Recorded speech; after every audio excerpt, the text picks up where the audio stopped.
school counselor. Welcome back to the School for School Counselors podcast. I'm Steph Johnson, your host. So glad to be back with you for another week of school counselor education, empowerment, and a means to advocacy, right? Because the more you know, the more expertise you're going to develop, the more clout you're going to develop with your administrators on campus. And that's what this is all about. This week, we're going to jump into an ongoing debate over implementing character education versus social emotional learning. This is a topic that sparked some heated discussions back in the past and some very passionate opinions on both sides. But it's also one that's become particularly relevant again in light of Florida's new Resiliency Education Standards. Now, if you caught the podcast episode that we released last week, episode number 42, it talked a lot about Florida's new standards, what the changes look to be looking like over there in that state, and how school counselors have been overlooked in those plans. They're not being given the spotlight that they deserve in social and emotional interventions, and they're kind of being encroached upon, it feels like, by some layperson resiliency coaches. It's something that we're watching closely, something that we're interested in seeing unfold, and something that we're interested in getting a little bit louder about with advocacy. The added concern in all of this is that Florida school counselors weren't really consulted in the development of this new curriculum. It's now being mandated in all Florida schools, as well as the fact that the state government removed the requirement of 5 hours of mental health training for all Florida students so that they would have time to access this new resiliency education curriculum. So according to the school counselors that we know that work and live in Florida and are a little bit more on top of the situation, they're describing it as just a big, giant mess. And so we're watching this unfold. We're analyzing what it means for the school counseling field in that state. And we've been having a lot of discussions in our School for School Counselors mastermind group about character education, about social emotional learning, and about whether or not these two can coexist. Do you have to have one or the other? Which one is most effective for students? Which one is going to show the most positive growth? So we're going to jump into that this week in this podcast episode. We're going to try to untangle the delicate dance between character education and social emotional learning. So as we begin the discussion, let's talk about the different arguments for each side.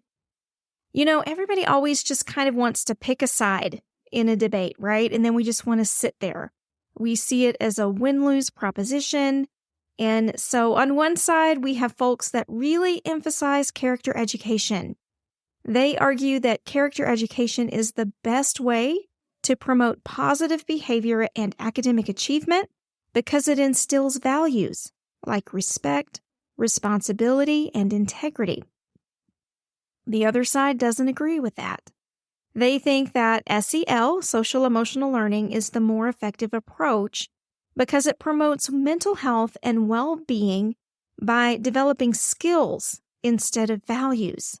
Skills can translate, like self-awareness, self-management, social awareness, and relationship skills. So, in a way, those two ideas are related, but they're also pretty different, right? They're distinct. So let's dive a little bit more into the differences between character education and social emotional learning, just to make sure we have all of our bases covered. Character education is a deliberate effort to instill virtues or to instill character traits in students. So it involves explicitly teaching values like honesty, respect, responsibility, compassion through the implementation of lessons, through discussions, and through modeling by teachers and staff. The goal here in character education is to help students develop a strong sense of morality and a strong sense of character that guides their behavior and decision-making in school and throughout their lives. Social emotional learning has a little bit of a different take. SEL is a broader approach. It focuses on developing students' emotional intelligence as well as their social skills. And the aim here is to help students understand and manage their own emotions. In contrast to character education, where we're really just trying to deliberately impart values or character traits, social emotional learning is trying to help students understand and manage their own emotions. It's also trying to help students navigate social relationships and situations effectively through teaching skills like empathy, communication, problem solving, and conflict resolution through different kinds of activities and interventions. I think the difference here is we're trying to provide students an understanding through SEL of where their feelings come from and what they do with them once they're there. Character education is a more prescriptive approach to social well-being where we're imparting values or virtues for students. So to look at it another way, character education is more of a top-down approach, right? Teachers, administrators, even maybe school counselors, if you work in Florida, are going to be tasked with imparting values to students. They're going to be telling students what values are important to have and what's essential in being a good citizen. SEL is more focused on developing that general emotional and social competency, and it's more of a collaborative approach. It's more student-centered, and it empowers students to develop their own emotional and social skills. They're not being told explicitly what to believe or how to be. They're being allowed to discover that for themselves to a certain extent. So, as you listen to that as school counselors, I can probably make a pretty good guess about which side of the fence you're standing on right now. And I think it's important to remember that even though we do feel like we should pick a side, the truth between two extremes or two opposites often lies in the middle ground. I think you can agree with me on that, right? If you've ever sat down and talked with feuding students, you know, rarely is one side completely the winner or completely in the right. It's usually somewhere in the middle. So let's talk about some different scenarios where you might want to employ character education versus some different scenarios where you might prefer social emotional learning. So SEL may be more effective than character education when students are struggling with emotional or behavioral challenges. If students are experiencing some significant challenges with emotions or with their behavior, these SEL programs are designed to help students develop the skills and strategies they need to manage it, to be able to handle their stress, to be able to manage their anxiety, and to be able to interact positively with others throughout these experiences. An SEL program can be more effective than character education in these situations because it helps students develop the tools that they need. Another example of when we might want to look toward the SEL route of things is when the school culture is not supportive of character education. In some cases, schools may not have a strong culture of values. They may not have a strong culture of right and wrong. They may not have a strong culture of buy-in from the staff. So if that's the case and the campus attempts to implement character education, students are going to get confused. They're going to become disenchanted with the whole idea because they're like, I know you're telling me to speak with respect, but I don't hear you talking to your colleagues with respect in the hallways, right? I don't hear you talking to my classmates with respect, and students aren't going to want to have any part of that. They're going to see the teacher as being hypocritical or maybe lacking integrity, and then that's going to affect their trust. It's just this huge line of dominoes that start to fall, if the teacher's behavior is in direct conflict with the character education program. And ultimately, it's going to undermine the teacher's authority to effectively manage the classroom. Kids are not going to listen because, man, they have a radar for when you're not being honest with them. They're not stupid. They know.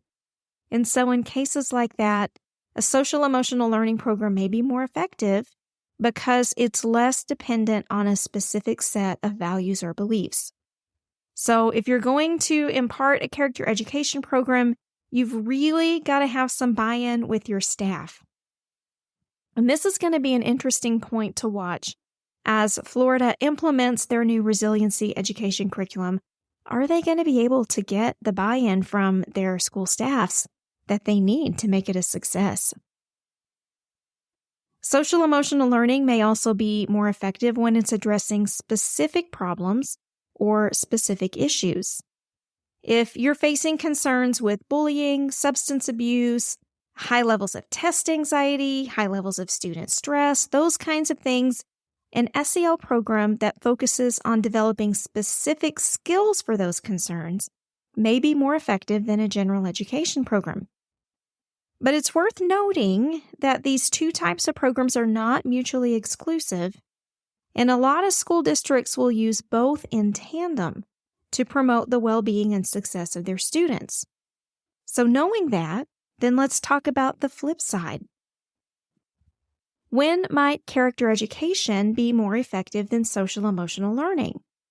First, it may be more effective or more advantageous when the focus is on developing specific character traits. If the campus really wants to focus on specific traits like leadership, perseverance, empathy, those kinds of things, they can be more laser targeted and directly addressed through a character education program. And if you need a shared language or a framework on your campus, this reminds me a lot of the idea of PBIS campuses, right? Positive behavior interventions and supports. PBIS campuses have shared frameworks and shared language on campuses. But if you don't have PBIS and you don't want to implement something like that, you might want to look to a character education program. That way you could have shared language, you could have a shared framework that allows students and staff to describe what's going on and to promote positive character traits. It's going to create a shared understanding for everybody, and it's going to be consistent across the school. Character education programs are also helpful when there's a need for a strong emphasis on moral values, because character education programs prioritize the teaching of moral values. So if the community, if a school places a high value on these kinds of traits, then the character education route might be more effective than an SEL program. I'm thinking particularly as I'm talking about private schools, right? Religious schools would really be probably more interested in a character education program to start. So now that we have an understanding of character education programs versus social emotional learning and sort of their core differences as well as their similarities, we need to talk about what are the essential components that are needed for the success of either program. Because no matter which one you select or which one is selected for you, right? Because we're not often at liberty to select our own programs. We need to make sure that we have the essential components in place to make either one effective for students. So what are the essential components? Number one, creating a positive school climate that values diversity and inclusion. I think we can all agree that this goal is paramount across all of our school campuses. I will give you one caveat on that one, however. I think when we're talking character education, we're talking morals and values, it is very, very easy to discount the unique needs and experiences of students from historically marginalized communities. If we're emphasizing things like personal responsibility, virtues, and values, we may begin overlooking some broader systemic factors that contribute to students' social and emotional well-being. We may not be adequately addressing factors like poverty, racism, discrimination. And that's a very, very real concern with character education programs. So whatever route you're required to go down, whatever road you're traveling, make sure that you're being mindful and intentional about creating a positive school climate that values diversity, that values inclusion, and that values the experience of each of your students. That's essential component number 1. Essential component number 2 is providing professional development for teachers to effectively teach and model skills, whether those are the character education traits and values, whether those are resiliency skills, or whether those are targeted towards social emotional skills specifically. We've got to be able to make sure that teachers understand them, that teachers are not only able to generalize those skills, but to internalize them, to really buy into them and live by them so that they can effectively teach them and model them throughout the day. Essential component number 3 is involving parents and families. In these processes, we need their voices, we need their feedback, and we need their buy-in to be able to help students fulfill and realize their best selves and futures, right? And so we've got to make sure we're involving parents and families in the process as much as we possibly can. I know many of you are in situations where you can't get a lot of buy-in from families and parents. It's difficult to make a connection and even be able to communicate. But the important thing here, I think, is to do the best that we can, to keep giving the concerted effort, to keep trying and doing our best in an effort to keep that door open, just in case somebody decides they want to walk through. The 4th essential component to character education or social emotional learning programs is evaluating the effectiveness of the program through data collection and data analysis. You've heard me talk about this at length. We have an entire data-driven cohort inside of our School for School Counselors Mastermind. Lots of folks in there seeking to learn and better their craft in data collection, data analysis, determining what the data on their campus is telling them, and deciding what to do with it next. And we've got to make sure that as modern-day school counselors, we're keeping that eye toward data-driven school counseling programs. It's super important for so many reasons, but this is definitely one of them. We want to make sure that what we are presenting is effective. And as a side note, I think that's one of the concerns with regard to Florida's new Resiliency Education program. That program is new, and the curriculum guiding it is brand new. There is limited research on its effectiveness. There has been no ongoing evaluation, no monitoring of the program's outcomes, and no trials as far as I've been able to find. So it's going to be important for the state to determine the effectiveness of this new curriculum, as well as identifying areas for improvement. It's reported to include evidence-based practices. They cite cognitive behavioral therapy, mindfulness-based stress reduction, and positive psychology. But to be quite honest with you, those are 3 labels that you could apply to pretty much anything. And also, when we're employing non-mental health personnel to distribute that information or to impart those skills, it loses a lot of effectiveness. And so, again, that's something we're going to want to keep our eye toward. You really want to be collecting this data if you're a Florida school counselor, and if you're leery of this new curriculum, put your money where your mouth is. Start collecting that data, compile those numbers and stats so that you're able to effectively advocate. Whether the program works or it doesn't work, you'll be able to let the numbers talk for you instead of looking like you're holding some sort of crazy grudge or something like that, right? And I know you're not, but I know a lot of times that's how our leaders and lawmakers see that, right? So we want to avoid that debate if at all possible. All right, my friends, so that's just kind of a dive into character education versus social emotional learning.